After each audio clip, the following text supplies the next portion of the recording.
As you thought things couldn't get worse for the Boston Celtics, their franchise, and what's been occurring within this season, Jaylen Brown, who beginning of the season to right now, who's an All-Star this season, he was one of the candidates for most improved player until Julius Randle pretty much took that by storm. But Jaylen Brown, reportedly, right now, has been diagnosed with a torn ligament in his left wrist and is out for the remainder of the season.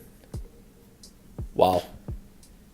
And this is pretty much a week and a half right before the quote-unquote play-in tournament. The Boston Celtics are sitting at a 35-33 record at a 7th seed. They're 2 games behind the Miami Heat for the 6th seed. And knowing the Miami Heat and Boston Celtics, I fully expect the Celtics to pretty much be in that play-in tournament. They're not going to leapfrog Miami, and especially now knowing that Jaylen Brown's going to be out for the remainder of the season, this is a huge blow to the Boston Celtics. We saw Marcus Smart miss multiple games within that outing, and they were losing a bunch of those games. For the Boston Celtics, they're going to be in the play-in tournament. This is going to bring huge pressure to Jason Tatum, and not only to that, but for Danny Ainge to make some decisions next season. Of course, everyone loves Brad Stevens, the coach, but maybe they go a new direction of a new coach. They're looking to move Kemba Walker's contract out of there.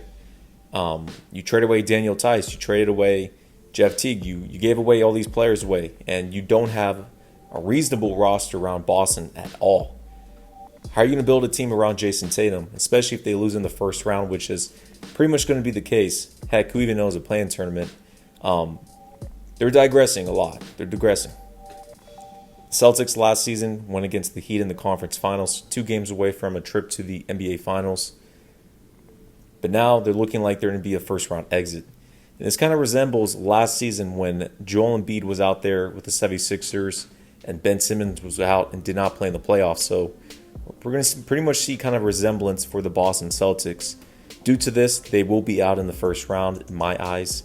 And heck, who even knows, maybe in that play-in tournament, man, if they match up against the Washington Wizards, the Charlotte Hornets, who knows about it. But huge blow to Boston Celtics, their franchise. This has been a terrible season for Boston overall. I fully expect big moves to be made this offseason.